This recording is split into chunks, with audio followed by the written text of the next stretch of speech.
Welcome to True Crime with Strategic Eyes. Strategic back again. Yes, we are back again. Ladies and gentlemen, I'm so excited to do this show for you because the wheels of justice are turning on this case. And not only that, we are going to figure out why this girl was failed. I'm going to try at least. I'm going to give it my all because Jacqueline Torres was failed. She was failed. And it's very unfortunate because I think in so many of these cases, we could save these vulnerable lives if only people cared. Just a little bit, just cared a little bit, ladies and gentlemen. And we could prevent so many tragedies from happening for the most vulnerable parts of our community, the children, ladies and gentlemen, just the children. Today, we got a massive show for you guys today. We're going to be going over the hearing. Well, first of all, we got to say that the boyfriend, Jonatan, has been found. He was apprehended, brought into custody. He had a court appearance along with his co-defendants, the baby mama and the aunt, the whole nine. They were before a judge. We're going to watch that in its entirety. We also have court documents related to the custody battle between the father and the mother, Karla Garcia. We're going to go through that. We're going to see, did anybody really care about this girl? Why was it that the father wasn't in the daughter's life? Maybe the court documents will tell us, maybe they won't. We're going to discover that together. We got a lot going on here. The grandfather also gave an interview. We're going to hear from Jacqueline's grandfather. There's so much information that we're going to be getting through today.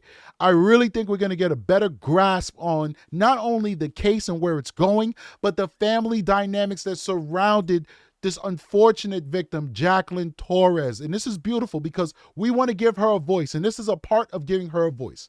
Before we go any further, though, I want to give a big shout out to the community out there, specifically the Puerto Rican community out there, those Puerto Rocks, the Boricuas, because I really sat down and I thought about it, and I just really looked at that outpouring of people that showed up to that memorial for Jacqueline and let that girl know in spirit that she's not alone, that she was loved, that she mattered, that she was appreciated. So I want to give a big shout out to the Boricua community out there.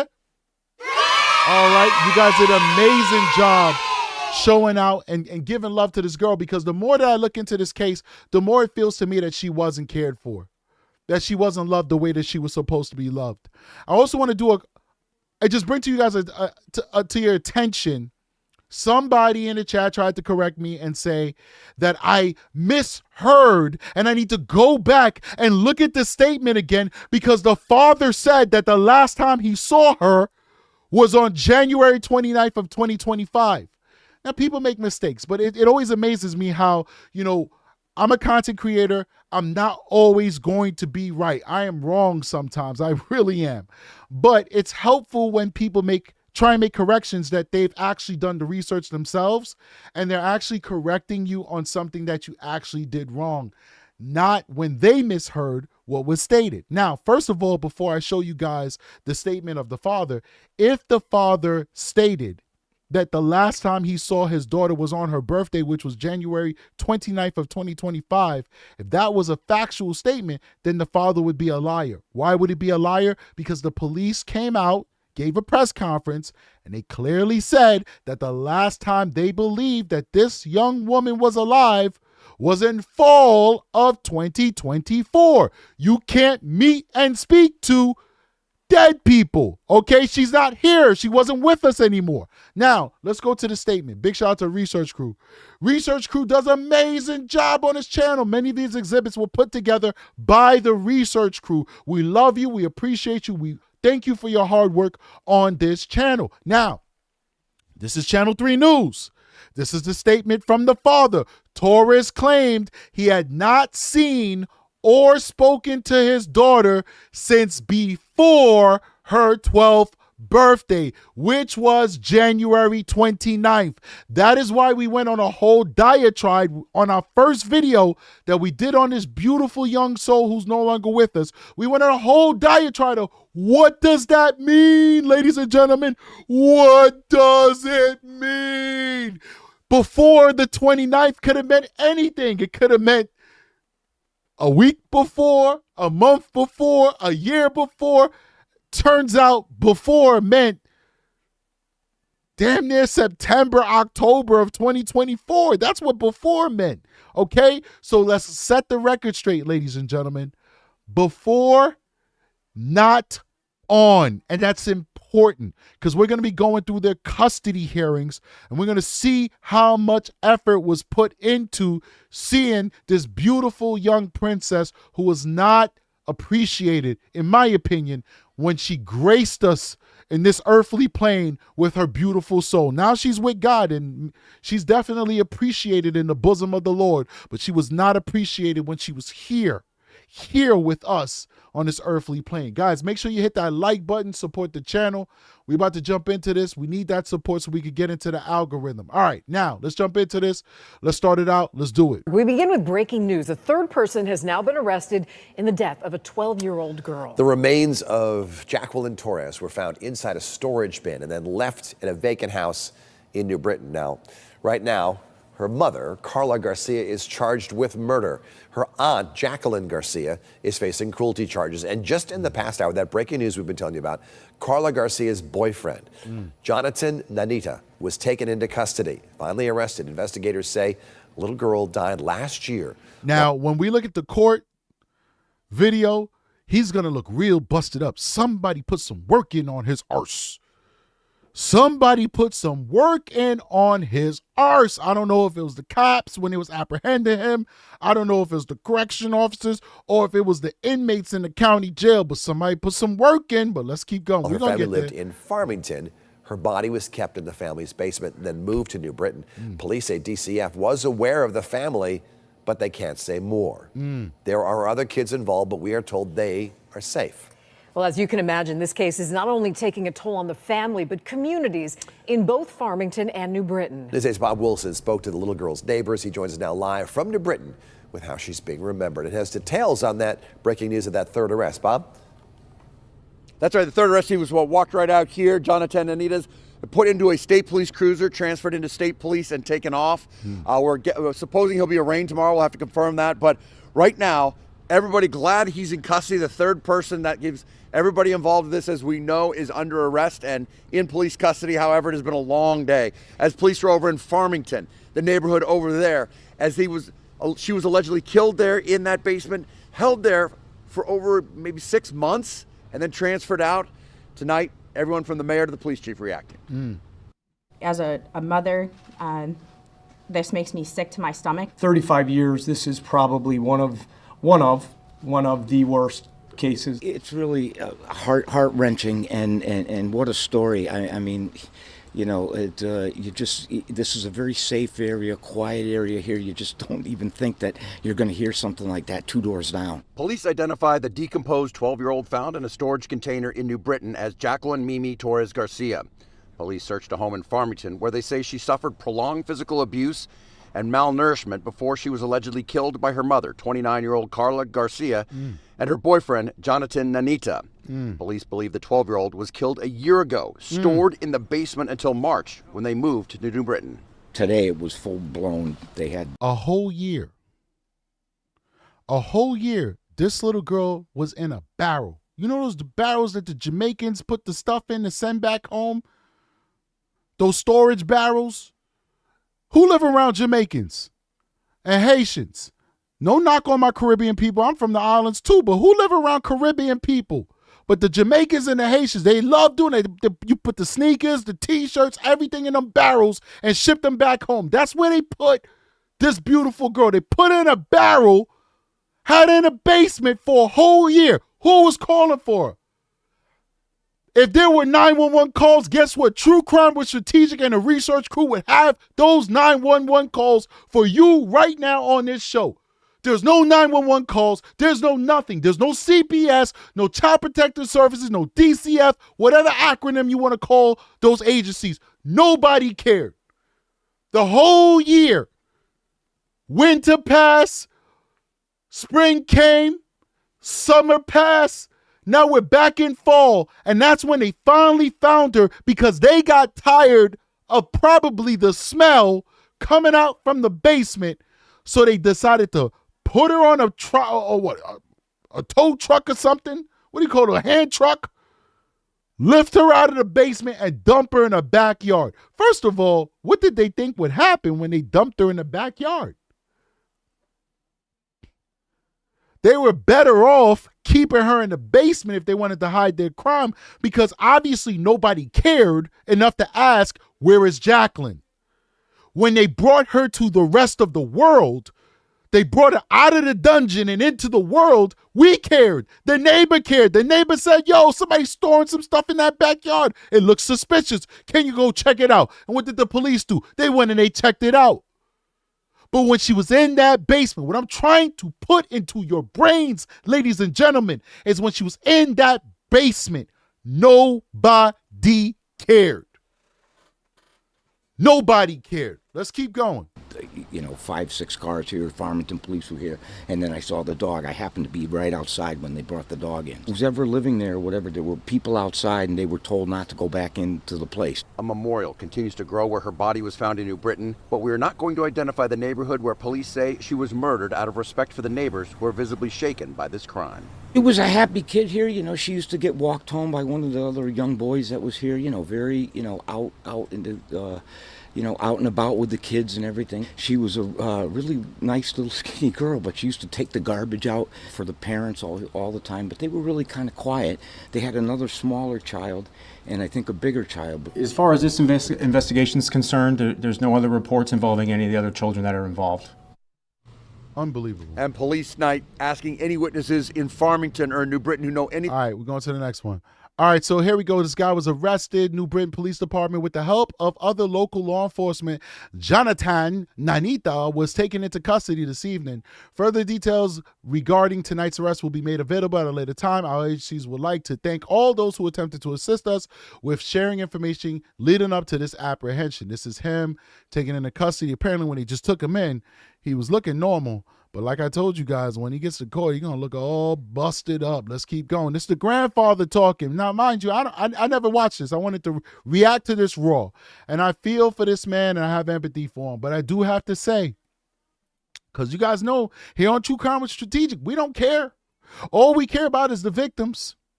We don't care about anybody else left behind. If you did something wrong, we're going to call you out. I don't know what the grandpa may or may not have done. The only question I have is that this beautiful little girl, this is just a question.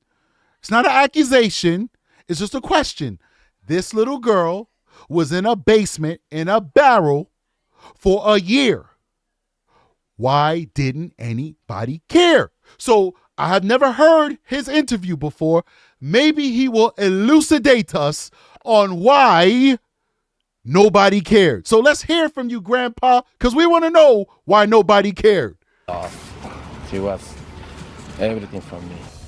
The grandfather of a 12-year-old girl shares his memories of her as police charge 3 people in her death. Thanks for joining us tonight for the News at 11. I'm Keisha Grant. Tonight, police say the mother of that little girl, the mother's boyfriend, and the girl's aunt all played a role in her death. They're all behind bars tonight. About an hour ago, police announced the boyfriend was taken into custody. Investigators say while the remains of 12-year-old Jacqueline Torres Garcia were found last week, she likely died last fall. NBC Connecticut's Jeremy Chen has been following the new developments in this case and joins us now live in New Britain with the very latest. Jeremy.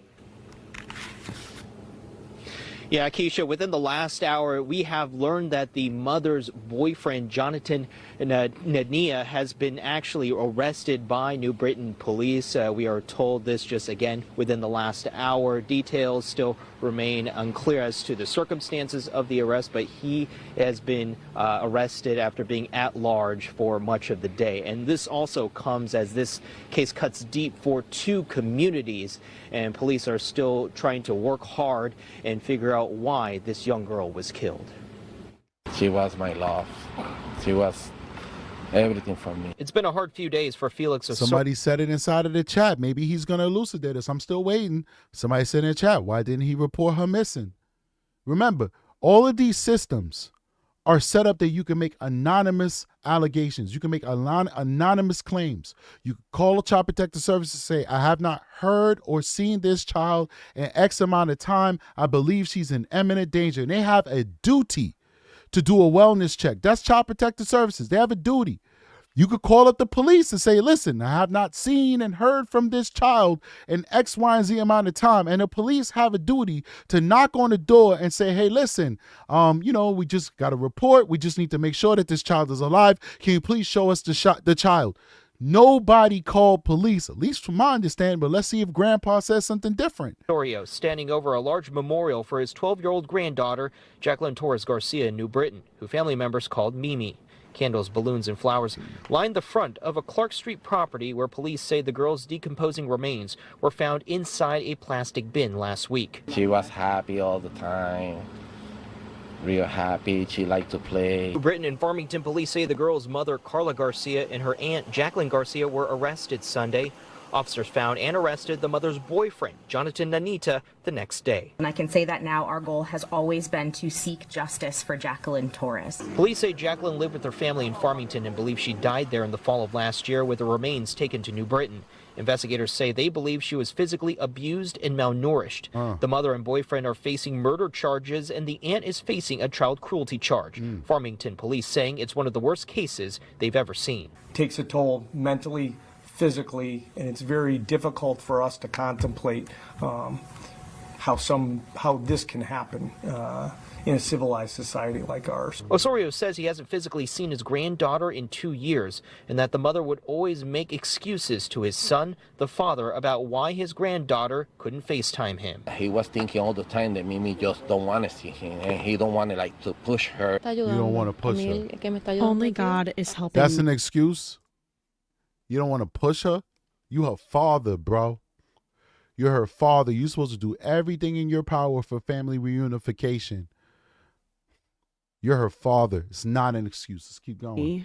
God is helping me to pass this process. I've been with her forever, and I'm always going to be here. He says the focus now turns to justice, seeing the strength of community support at the memorial. Yeah. Well, so that's the excuse, right? So we didn't hear. I never watched that. That's my first time watching Grandpa talk. And Grandpa says the reason why nobody called, nobody made any reports to the police is because the baby mama kept making excuses why the daughter could not FaceTime him. And he just thought the daughter didn't want anything to do with him.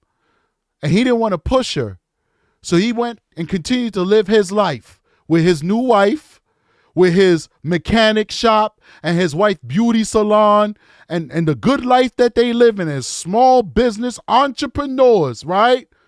Meanwhile, he has this daughter over here who's dead in a barrel, and she's getting no justice. She's not even getting the decency of a respectable burial because nobody cared to ask, where is Jacqueline? It's like I'm back in like 8th grade again, and we got the Where is Waldo case, the Where is Waldo games, rather.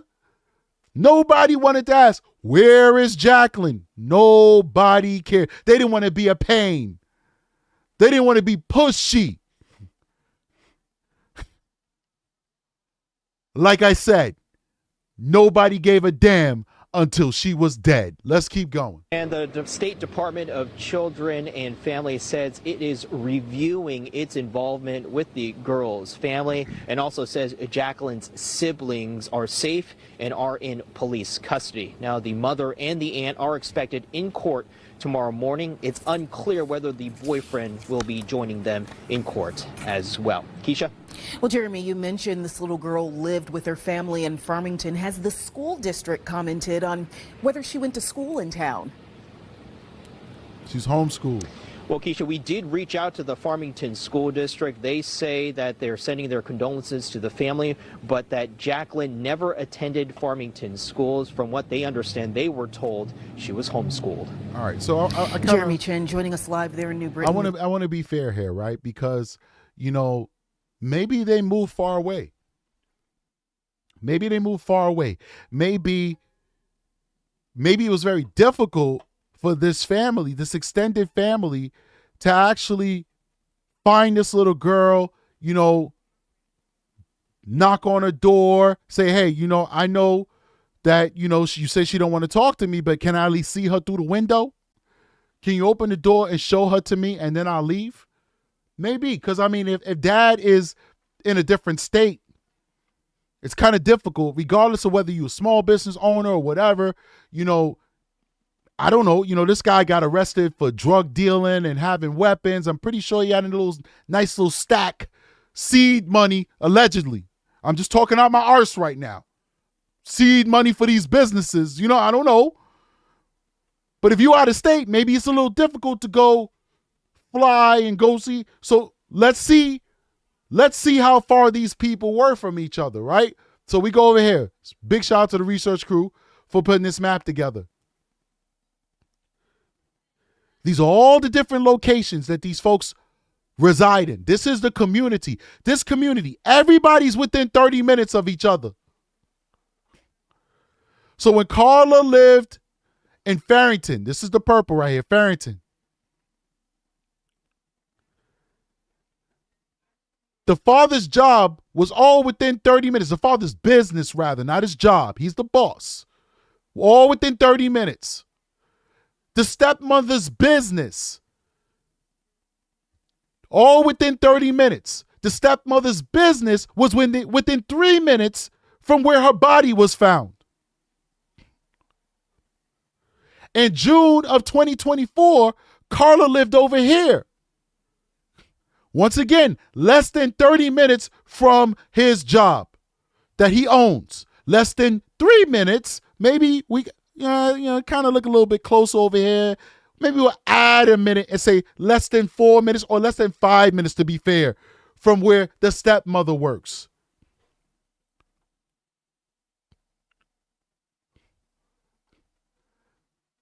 This purple right here is the residence.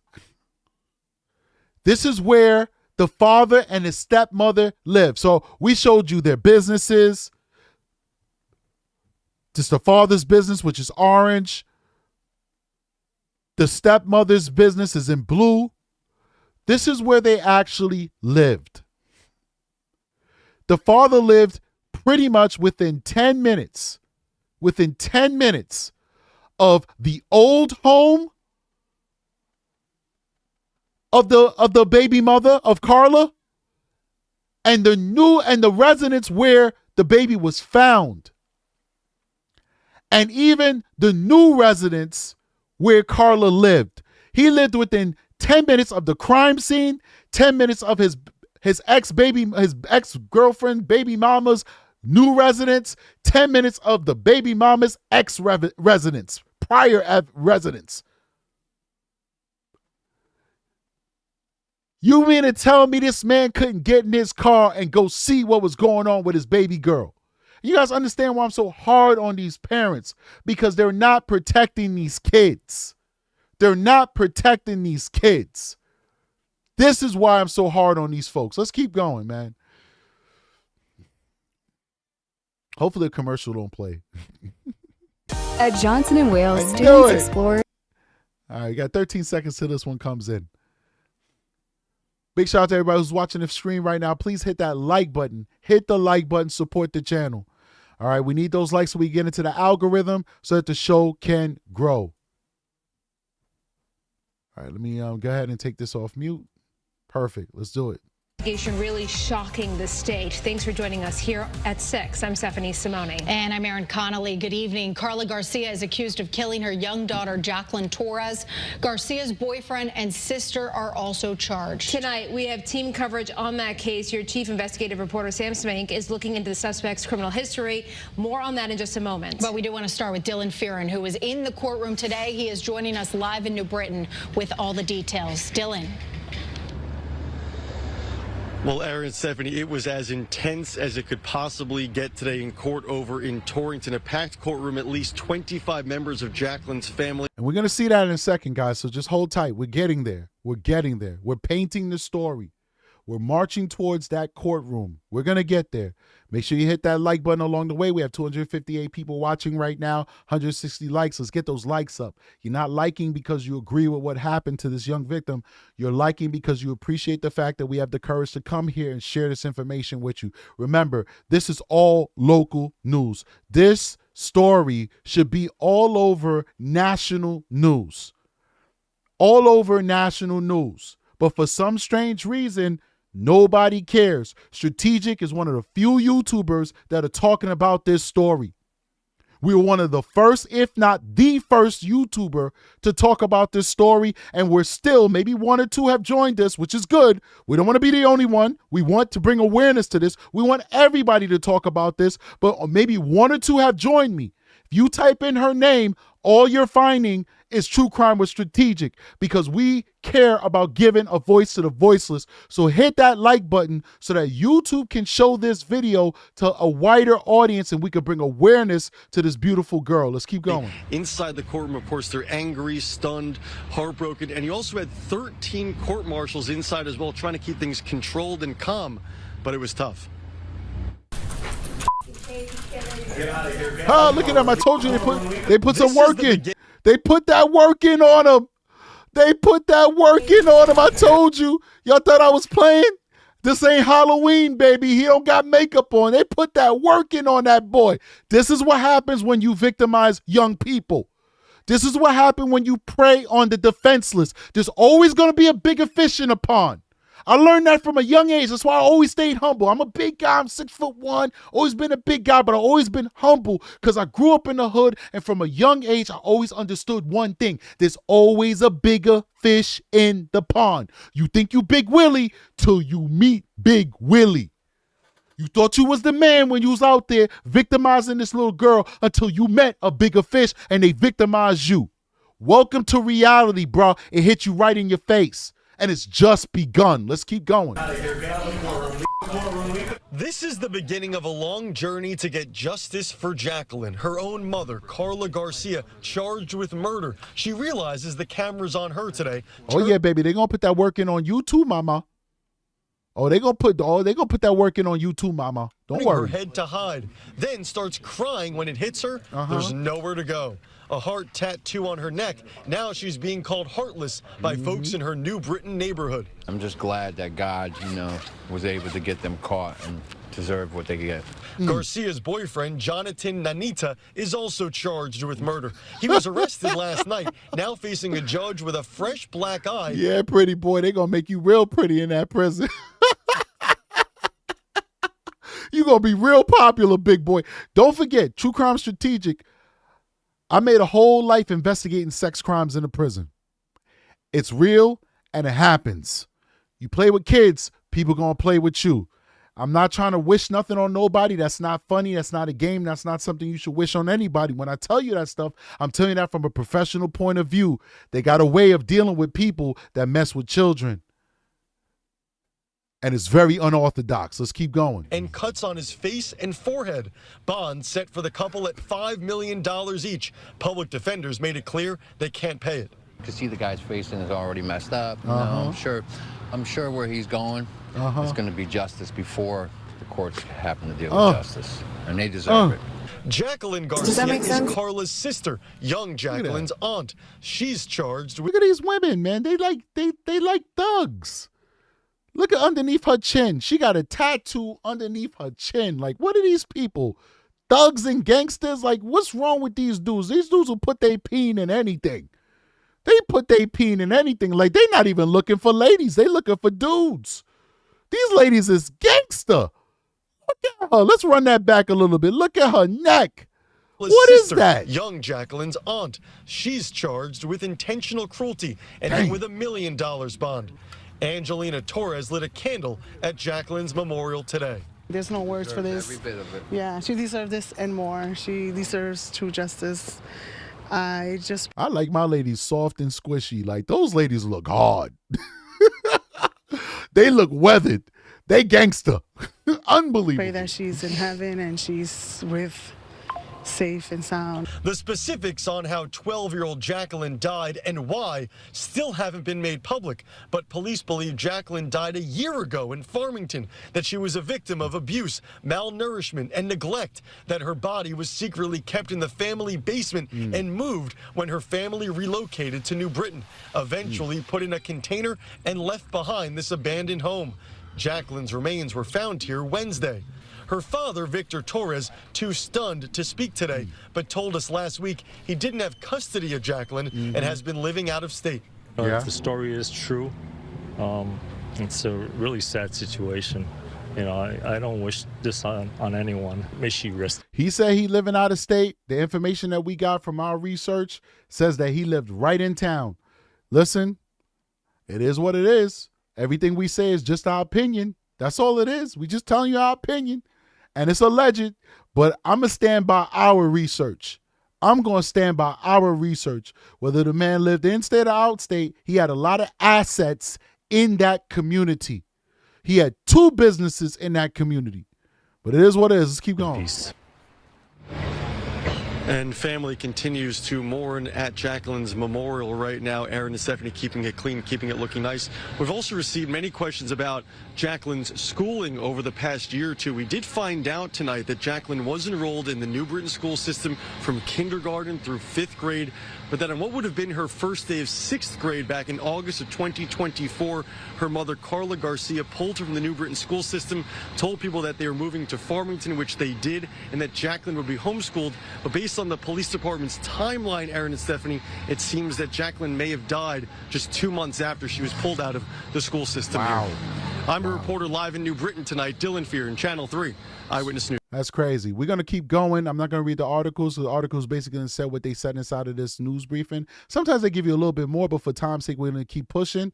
We're almost to where we got to go. Let's keep going. With this breaking news surrounding the discovery of a 12-year-old girl's remains in New Britain last week. Her mother, her boyfriend, and her aunt, all under arrest and in court. The U.S. Supreme Court. Well, you got the wrong case, baby. She talking about the U.S. Supreme Court. I be messing up on here all the time, so I'm not one to be talking, but let's keep going. Let's go to She gonna get it right. Brittany Taylor for our top story. Brittany.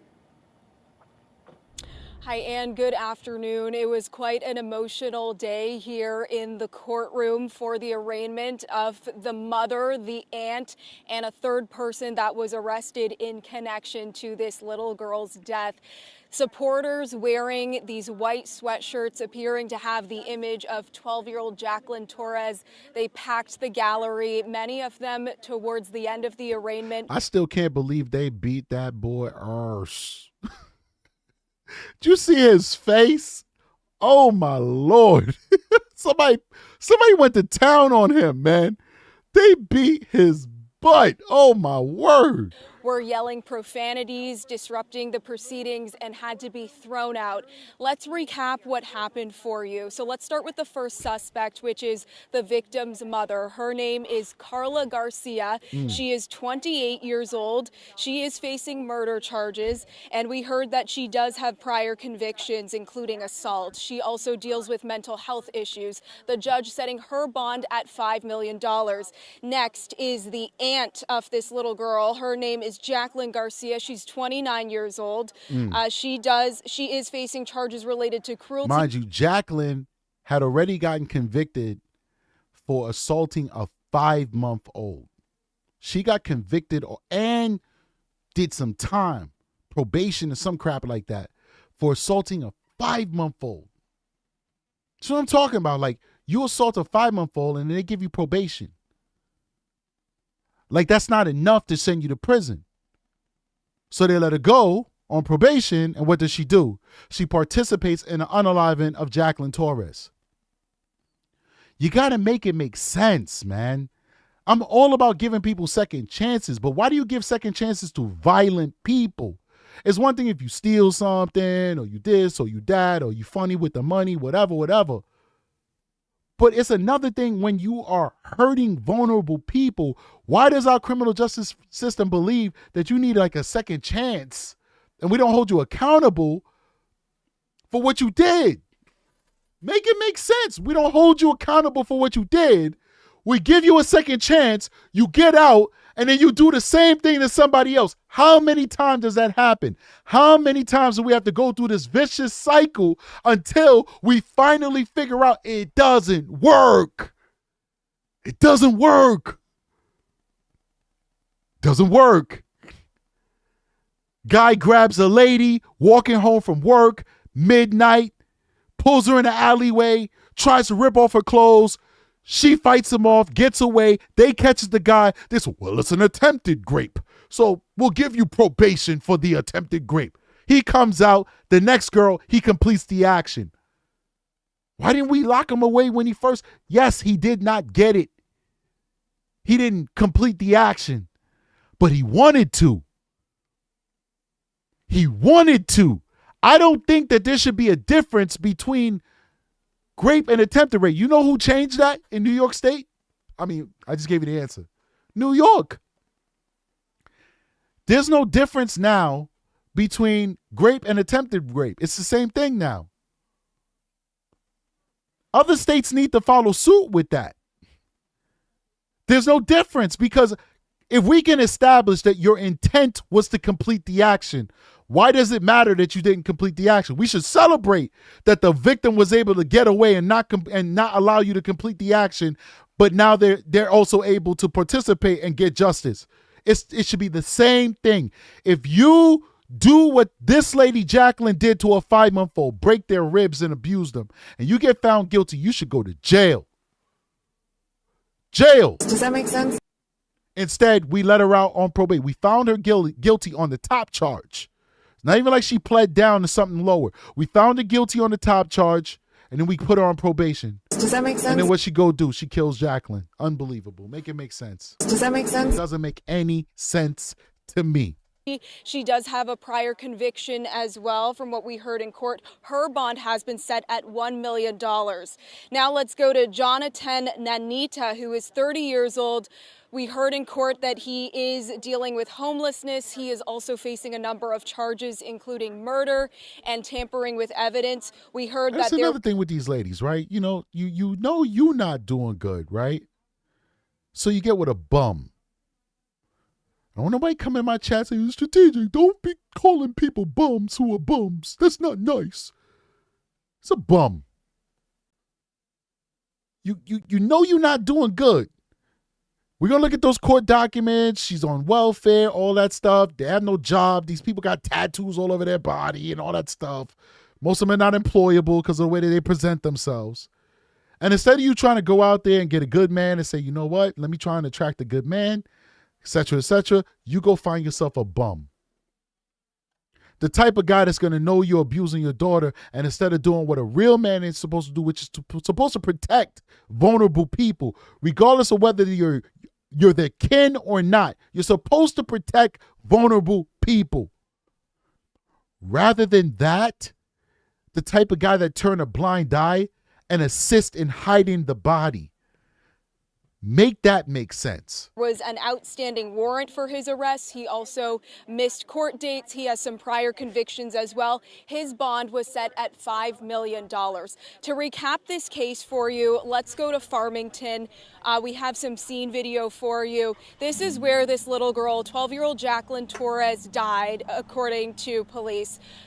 We're actually filming the home in New Britain where police found the remains of Jacqueline Torres, but we did learn from investigators that she died in Farmington after malnourishment and signs of cruelty, physical abuse, and we learned from investigators that her body was stored in the basement, and then the family moved to New Britain. Now, how... All right, so we're going to skip ahead.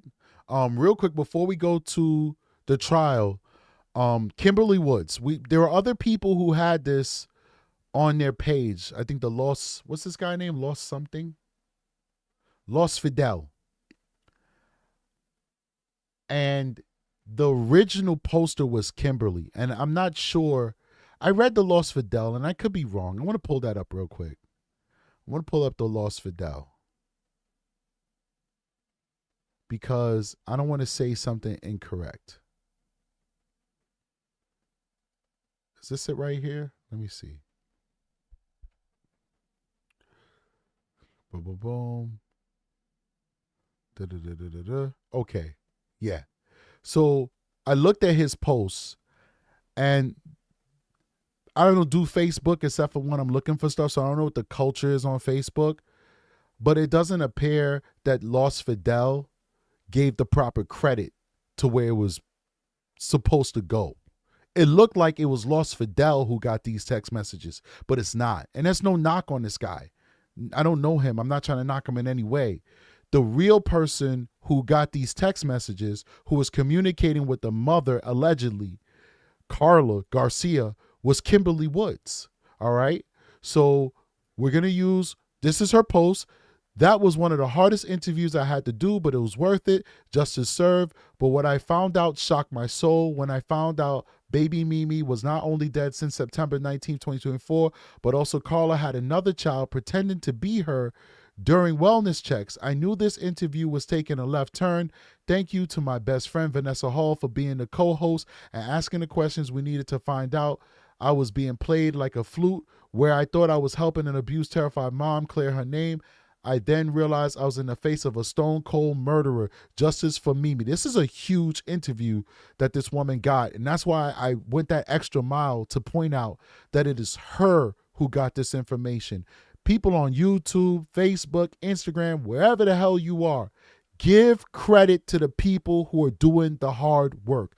This is largely a reaction channel. We go out there, we try our best to do our own research. We try our best to get documents and stuff originally, but this is largely a reaction channel. And every time we cover other people's stuff, we give them the credit that they deserve. It's the right thing to do. That being said, the research crew did an excellent job putting this in a document for us to read it in a more concise way.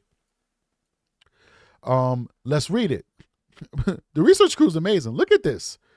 They took the text messages and put it here in this PDF format. Now, if somebody want to go ahead and screenshot this and all that stuff, do not crop out that true crime with strategic sign. Because even though we weren't the ones that got this into information, we didn't do this interview, Kimberly Woods did. We're the ones, the research crew, who took the painstaking time to put in this PDF format like this so it's easy to read. Please give credit where it's due. Now, let's get into this. You guys are amazing. Thank you for your patience. We're going to read this confession, and then we're going to go to the court, and we're going to react to the entire hearing, which I believe is 10 minutes long. All right. Let's see here. Let me zoom out a little bit. Zoom out a little bit so it can fit in the screen. Zoom in because my eyes are getting old. Here we go. Karla Garcia's alleged confession. That's what the mother says. First, I want to apologize to my daughter for failing her as a mother and being afraid to speak to anyone about the situation we were all going through.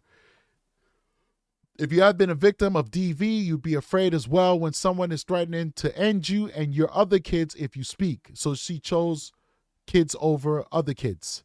Yeah, you could kill her, but don't kill my other kids. It doesn't make any sense.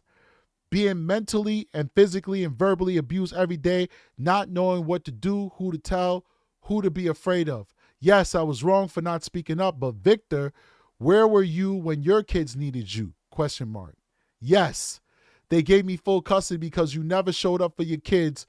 We had 3 court dates. You didn't show up to 1. Now, it looks like she's telling the truth about that when we look at those court documents after we look at the arraignment of these 3 demons. Remember, even the devil can tell the truth from time to time. All right? That's why the devil is deceptive. The devil is deceptive. He's not a liar. He's a deceiver. The Bible doesn't call the devil a liar. The Bible says the devil is the king of deceivers. That means that you tell the truth and you tell lies. That's how you deceive people. So even a deceptive demon like Karla Garcia can tell the truth from time to time. I believe her when she says he did not do anything for his children. I believe her when she said he did not show up for those court dates, because I look at those court dates and it doesn't look like he showed up. But let's keep going. You say you seen your daughter for her birthday, and that's a lie. He didn't say that, though. He said that he saw her before her birthday, according to the news report. You haven't seen your daughter for more than 3 months because you were too busy building a future for yourself instead of actually taking your time to actually wonder if something going on, knowing you haven't seen your daughter, as well as knowing everything I was going through. I was giving you signs that I was in a domestic violence situation, but you ignored every sign. And as for everyone else, you guys didn't look for my kids, not for holidays, birthdays, not even a regular checkup to see if they're okay or need anything. I believe her when she says that. How is this little girl in a barrel for a year and nobody tried to see where this girl was at? Nobody called the cops. Nobody did anything. So I believe her when she says that. I'm not supporting this murderous demon. I'm just acknowledging that in her deception, she probably tells the truth too, along with lies. That's what deception is. Let's keep going. Had I had more support, I would have never been afraid to reach out and tell anyone what I was going through for months. Everyone is pointing their fingers at me, but what about everyone who was absent? Now she's using deflection. Take accountability for what you did, lady. Let's keep going. Today, I'm here to clear my name and accept where I'm wrong. What I do know, I am not capable of just throwing my daughter like she's a piece of trash. For months, I wondered where she was, questioning and getting threatened if I kept asking. This is my first daughter, the one that made me a mother. For months, I've been suffering. For months, I've been being abused. Not only me, but my kids mentally, physically, and verbally. On Wednesday, so we know what her defense is going to be. She's going to blame it all on Jonatan. Nanita, whatever his name is. Jonatan. She's going to blame it all on Jonatan. Jonatan did it. Let's keep going.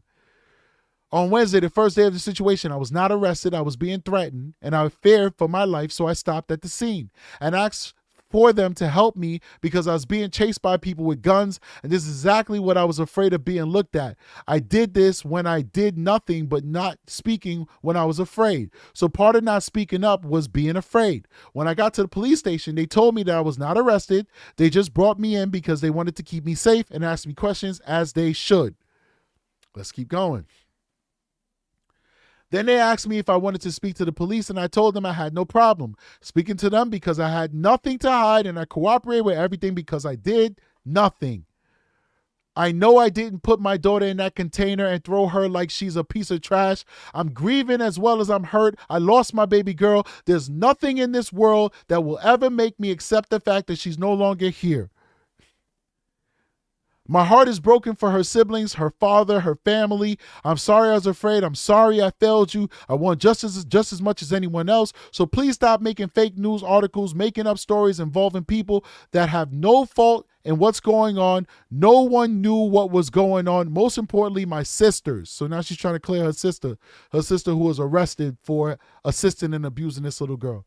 Let's keep going. Everyone has a right to grieve and hurt. Making up stories when there's no facts out there yet, it's not okay.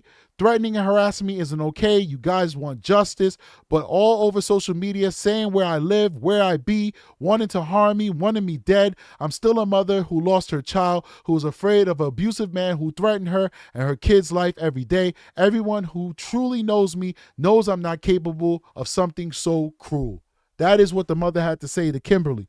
Now, the thing is, Kimberly, I got to tell you, Kimberly Woods, you Facebookers, YouTubers, and all that stuff, there's a reason why True Crime is Strategic does not go out there trying to interview perpetrators and victims and witnesses to crimes while these cases are still being adjudicated.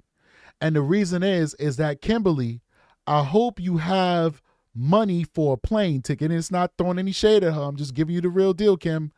You're going to be subpoenaed to testify.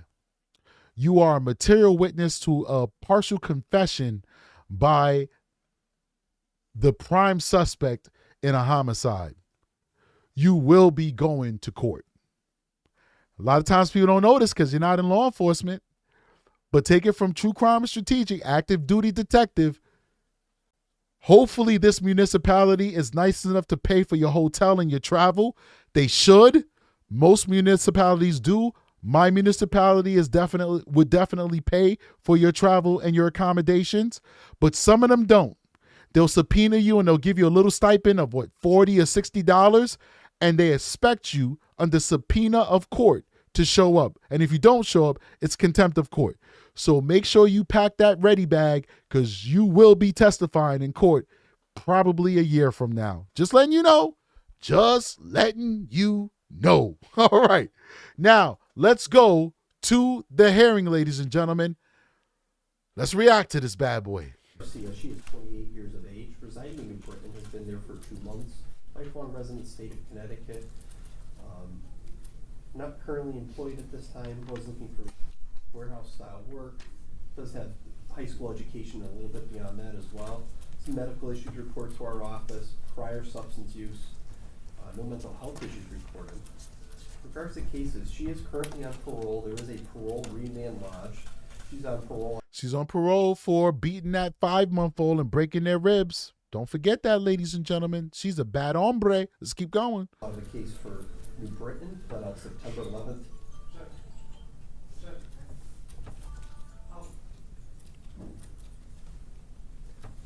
So she pled out in New Britain, September 11th, 2024, risk of injury to a child, 10 years, after 18 months of serve with 5 years probation.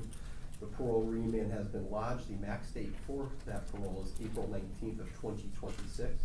That is her only criminal conviction on this matter. Bond was set at $1 million. Bail would recommend at least that bond remain as set for $1 million. Your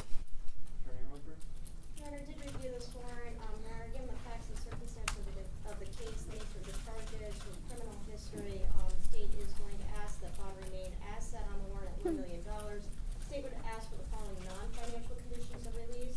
She's to have no contact with Jonatan or Karla Garcia.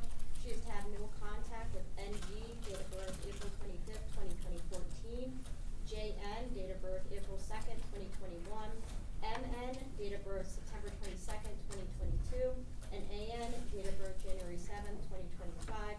We'd ask that she be ordered to cooperate with any DCF investigation and ask that this bond be posted only at court. Okay, and would you be kind enough to provide those initials and dates of birth to the clerk's office? Yes, Your Honor, I have provided them to the clerk's office and a copy to the Oh, we got a little drip. A little drip came out of her eyes, ladies and gentlemen. A tiny little drip. That's the last bit of her soul dripping out the corner of her eyes. A tiny little drip. Guys, hit that like button, support the channel. We're trying to get into the algorithm. And if you have not subscribed to the channel yet, please subscribe. We're trying to get to 100,000 subscribers. We can't do it without you. Hit the like button, support the channel. Let's keep going. Your Honor, I don't have any issues with those conditions of release for the no contact. My concern is the cooperation with DCF, obviously. I'm not going to. Okay, thank you. Judge, not a lot of money for bond. The parole will obviously just ask for a reasonable bond. Okay, so with respect to this matter, I'm going to set bonds at $1 million cash for sure. Oh, boy. I'm going to work. Oh, boy. Aki's bothering me. She said, we in court, strategic. You got to put the court wig on. All right, I guess so. We in court. We got to put the wig on. Let's do it. We in court, baby. That you have no contact with those individuals who are identified. My attorney wrote her. I am not going to order the cooperation with DCF to the extent that I think that could have an impact on her privilege and self-incrimination. So the court's going to decline to do that. Judge, stop mumbling. We need to hear what you're saying, man. Come on. Speak it to the mic. Judge, I think 11/14 would be appropriate. Okay, this matter is continued to November 14th. And if I could have mental health amendments, please. Mental health on That'll be on the party agenda. All right, next.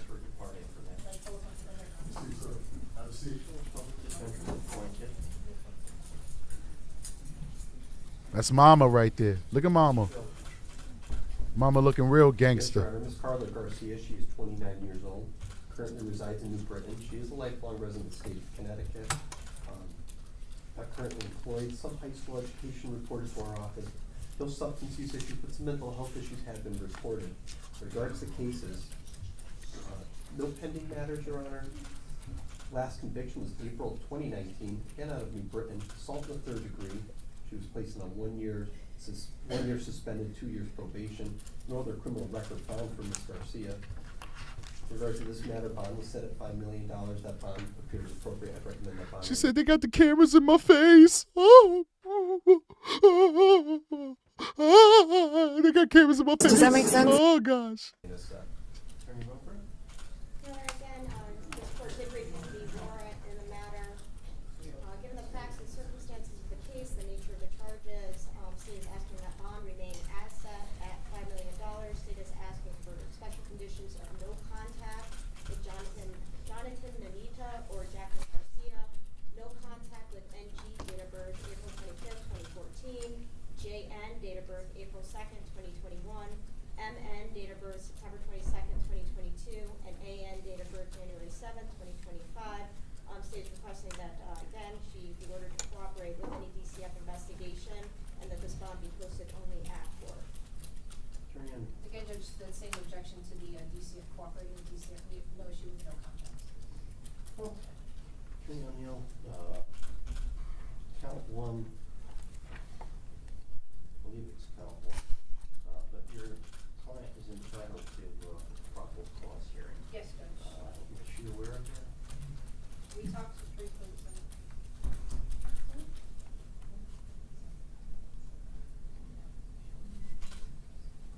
Of course, she's gonna waive the probable cause hearing because she don't want to come back to court and have all the charges read out to her. So she's gonna raise that. Somebody said, "Godzilla, you're so bad. Leave her tummy alone." We not fat shaming people on this channel. She is very inappropriately dressed, though. Like, if you know the cops is coming to arrest you, put some clothes on. No, Judge. We'll be asking to have the excludable time at this point until the next court. I'm telling you, people said, why Jacqueline? She was jealous of Jacqueline. It always happens. I'm telling you, more's going to come out. It's my opinion. It's just my theory. It's my theory. It's not even my opinion. It's my theory. I'm telling you. It's my theory that we're going to get more information, and I think the stepfather did bad things to Jacqueline. It's my theory, okay? If you can't handle theories on this channel, you're in the wrong place, because here with True Crime and Strategic, we talk theories, and we're also desensitized because we're detectives here, okay? All right, it's my theory. And in these cases, the mothers always abuse the victim because they are jealous of the victim. I think she's jealous of Jacqueline. She was jealous of Jacqueline. It's unbelievable. Let's keep going. What court date are you requesting? 11/14. Now, with respect, Jacqueline was going to grow up to be a beautiful young woman, and mommy was mad that she grew up to be Godzilla. No, I'm just joking. No, seriously, we don't do that here on the True Crime Strategic. I love you guys. Art Deco Rose with $5 super chat says, Strategic, are you too young to remember Flip Wilson? Here comes the judge. I am way too young for that. I'm sorry. You're old. probable cause hearing is an objection to the court excluding the time between today and November 14th for calculating the time within which that hearing must be held. No, Judge, we have investigation that we need to do. Okay, so the time between now and November 14th is excluded for purposes of calculating the time within which probable cause hearing must be held. You set bond at $5 million, cash or surety. $5 million. Oh my God! It's going to be ordered posted at court only.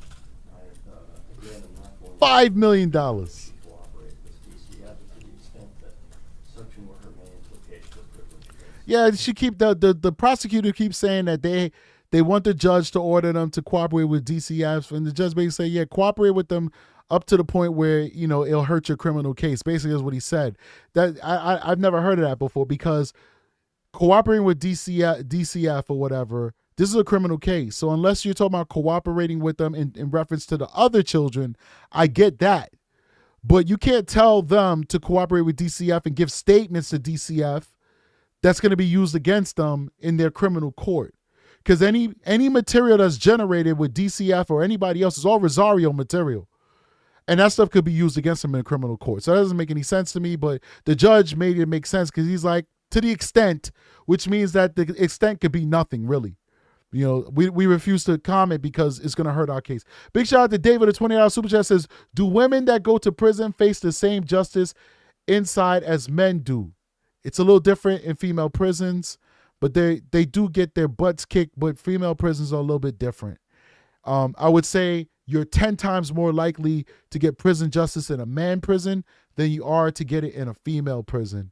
And it's just women are different. They're just different. All right. They don't have a propensity to violence that we have as men because we have testosterone in our system. But it does happen. It does happen. But you could say with definitiveness that Jonatan Nanita is going to have a hard time in prison. As we see already, he's beat up. But I can't say definitively that Karla is going to have the same experience in prison because she's a woman, and women prisons are just a little bit different. Let's keep going. Matters transferred to Part A and continued to November 14th. Thank you, Judge. With the Marshal's permission, can I follow Ms. Garcia? Just give a second.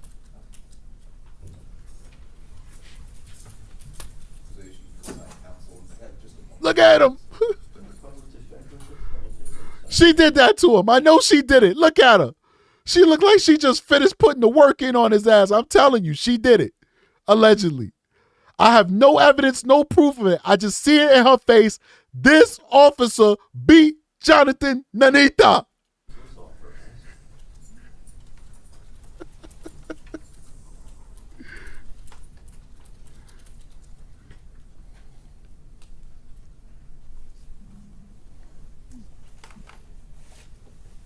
See, she got the gloves on too. Mm-hmm. Thank you.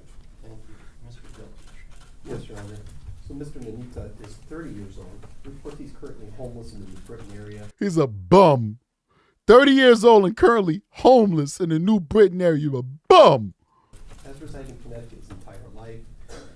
No means of support. Some high school education reported.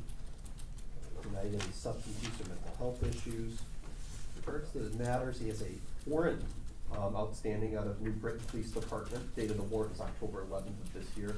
Destroying or tampering with that. You know what a bum means to me? I just want to clarify because I don't want to insult anybody. A bum is not somebody who's homeless to me. Homeless is homeless. Anybody could be homeless. You could lose your job and you could be homeless temporarily. That doesn't make you a bad person. A bum is somebody who has no desire to better themselves.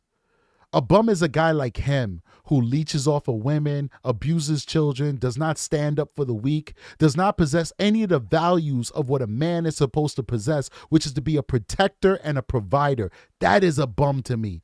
A bum is not a guy who's been working his whole life and he loses his job and he loses everything and now he's homeless for a little while and he's trying to build his life back up. That's not a bum. That's an unfortunate circumstance. That's a setback in life, and we pray for you and we empathize with you and we sympathize with you. But we don't sympathize with bums like him because he is a failure of a person. He's a failure of a man, and that is what a bum is to me. Let's keep going. Does that make sense? Does that make sense? I don't know. I hope it makes sense to you. The bond on that matter is $750,000. So again, that's still outstanding at the New Britain Police Department. Most recent convictions: December 9th of 2022, out of New Britain, interfering 364 days jail consecutive. Reckless endangerment in the first degree on the same file again, 364 days jail consecutive. He also had a violation of probation. The probation was terminated on that same date. Underlying charge was a burglary in the first degree. He It's a pled criminal. out in 2014 out of GA 15. It was 12 years after 6 years to serve, 5 years probation. Again, another violation of probation where the probation was terminated the same date, December 9th of 2022. Right. The underlying charge was burglary in the second degree, 5 It's a years criminal. jail concurrent. Larceny first on that file, which was originally 12 years after 6 years to serve, 5 years probation. In addition, he had another burglary in the second degree conviction in 2015. This is what I don't understand, ladies and gentlemen. Like, how long are we going to put up with this stuff in our society? All they're doing is they're locking him up, they're releasing him. He goes back to being a burglar, back to doing dangerous things to people in society. At what point do we say, hey, buddy, you obviously cannot function in society. You can't keep a job. You can't keep a home. You can't stay out of trouble. We're just going to house you in prison for the rest of your life. Why don't we have a 3 strikes law in the eastern part of this country? Why does California, the most liberal state in America, have a 3 strikes law? All these other states in the Midwest and in the South of America have 3 strikes law. But in the Northeast, we don't have a 3 strikes law. Democrats and Republicans have, in bipartisan spirit, all decided that 3 strikes laws are ethical. But for some reason in the Northeast, we're like, nah, we're not going to do that. So what ends up happening? This guy keeps doing the same thing, hurting people, Burglary, if I should remind you, ladies and gentlemen, is a violent crime. When you break into somebody's house while they're sleeping, that is a violent crime. Even if you don't touch them, even if you don't hurt them, even if they're away from at work, they feel violated. They feel traumatized because their safe space, their home, has been violated. And they don't know if they should feel safe in their home anymore because you were able to get in there either while they were in there or while they were away. It's considered a violent crime. He keeps committing violent crimes. Reckless endangerment in most states, I don't know what it means in Connecticut because I'm just hearing it. But in New York, to commit reckless endangerment, you have to shoot wildly into a crowd or into the air or something like that. So I don't know if it's something different in Connecticut, but if it's the same thing, because these are states that this is a tri-state area, these states are connected. So a lot of their laws are very similar because they share population, they share heritage, they share culture. It might be the same. That means that he's out there being a gangster shooting at people. He just didn't hit nobody. Shooting at people and not hitting them is reckless endangerment. So, I mean, you know, like this guy is a menace to society. And yet we keep giving him chances time and time and time and time again. We're giving him chances. Let's keep going. On this matter, same thing. The bond was set at $5 million. That appears appropriate. Recommend at least that bond remain as set. Your Honor, I did review this warrant. Given the facts and circumstances of the case, the nature of the charges, this defendant's criminal history, state is asking that bond remain as set at $5 million. State is asking for non-financial conditions of release. Defendant have no contact with Karla Garcia or Jacqueline Garcia. The defendant have no contact with NG, date of birth April 25th, 2014. No contact with JN, date of birth April 2nd, 2021. No contact with MN, date of birth September 22nd, 2022. And no contact with AN, date of birth January 7th, 2025. That the defendant be ordered to cooperate with any DCF investigation and that this bond be posted only at court. He's unemployed, he's homeless right now, he's generally does warehouse work. He has no means to make any kind of a bond. We would ask for a reasonable bond to be set. I'm going to echo Attorney O'Neill's request that he not be ordered to cooperate with DCF. Attorney Longwell, he understands that he has a right to a probable cause hearing. Are you prepared to have the court set a date for that probable cause hearing today? We're not, Judge, but we are willing to review his suitable time. Okay. And I'm going to be continuing this to November 14th. So my understanding is you have no objection to the time between now and November 14th. Being excluded for purposes of calculating the time within which that probable cause hearing must be held. No, Judge. Okay. I would just note that November 14th is a Friday. Did you want to keep it on the following Tuesday or keep it on Friday? We're going to keep it on November. Guys, the sound is very low. It's not me or any other station that's in there. Look how far the judge is from the mic. You know, so you can't hear anything. That's why we have the subs on. So read the subtitles if you can. Some people are listening to it as a podcast, audio only, so you can't read the subtitles. But there's nothing we can do about it. All right, let's keep going. Understood. All right. That's that. Wow. Boom. Here's the court stuff. We can get out of here. I got work in the morning. I got training in the morning, so I got to get up early. Big shout out to everybody who's joined us today. We're going to get through the court stuff now so you guys can see that nobody cared about this little girl. You see that Karla wasn't lying when she said that he wasn't showing up. Please make sure you hit that like button, support the channel. We got 386 people watching the live stream right now. We need to get that up to at least 300. Please get us up to 300, support the channel, and also let's help give a voice to the voiceless. Not that many people are covering this story. This should be a national story.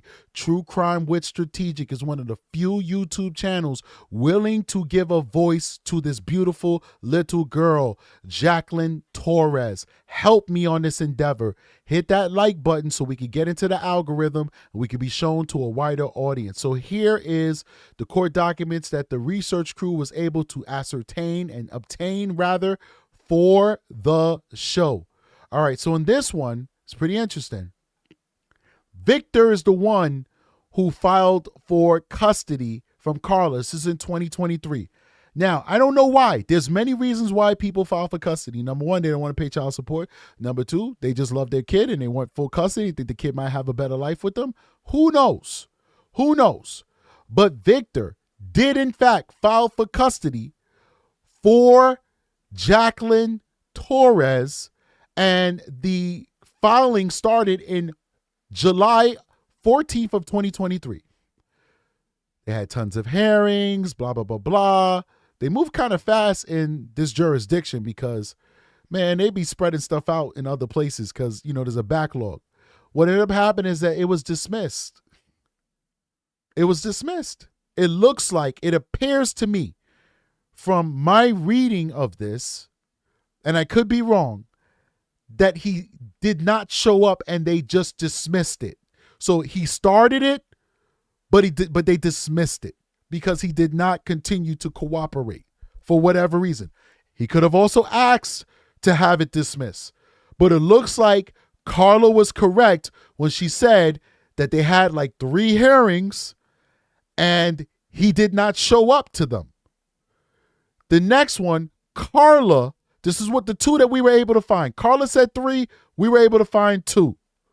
There might be a third one out there, maybe in a different jurisdiction. I don't know. The second one that we were able to find, Karla's the one who filed for full custody.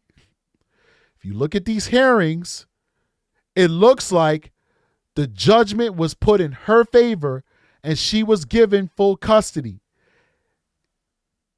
Most likely because, once again, based off of what we see here, because it's missing the things that you normally see when somebody's fighting a case in a normal way, it looks like Karla was not being dishonest and that he did not cooperate.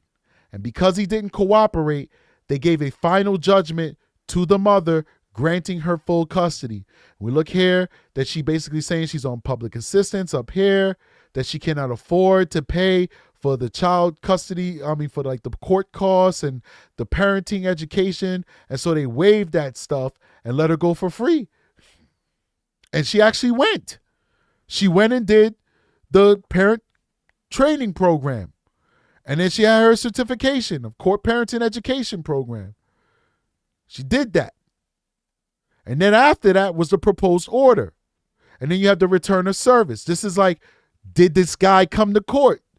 So the return service is usually like, I'm proving to you that I served him and he didn't respond and he's not here. And then you have the proposed order right after that. Well, okay, he didn't respond to the service. All right, we're going to start proposing to give you full custody. And then you have the scheduling of it, and then she got to establish the legal guardianship of the child. And then boom, judgment without trial. And the judgment is on file. She's in full custody. Looks like she wasn't lying about that. I'm pretty sure she has and will continue to lie about a great many things, ladies and gentlemen. But it does not appear that she lied about that. Ladies and gentlemen, I think I gave you my best, and I gave you the best show that I could possibly give you. We're not in court no more, so I'm going to take the wig off. I gave you as much information that we could find, ladies and gentlemen. It's up to you to decide whether you think that we should be giving this nuclear family the grace that some of you guys want to give them simply because they lost their daughter. I have empathy. I get it. They're mourning. Regardless of what roles they played in this child's life, they're mourning. The problem is that I'm not a part of that family. If I was a part of that family, if you was a part of that family, our job would be to mourn and to support each other. But we're not a part of that family. We're society. We're the public at large. Our job is twofold: to make sure that this girl gets justice. Why? Because it's our tax dollars that pays for the police to do their investigation. Our tax dollars that pays for crime scene to do their crime scene technicians. It's our tax dollars that pay for the lab. It's our tax dollars that pay for the prosecution, pays for the court, and will most likely pay for the defense that's defending the bad guys. It's our tax dollars, so we are a part of this justice. We're a part of this road to justice. That's the one. And number two, it's our job to make sure that this doesn't happen to another victim. And because of that, we got to ask tough questions. And some of those tough questions may shock some of you because some of you suffer from toxic empathy.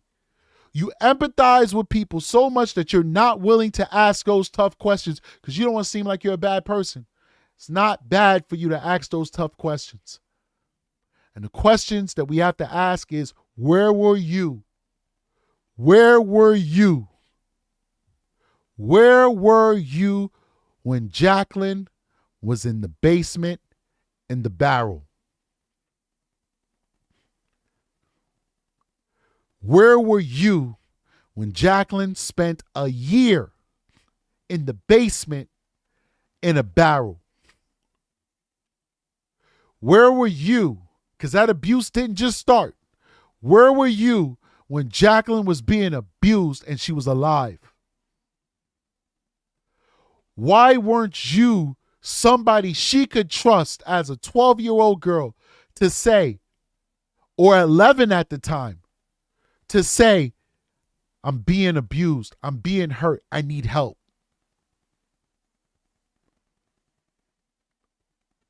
It's our job to ask those questions because right now, at this moment, there might be a young girl watching this channel. I hope not, because this is not for kids.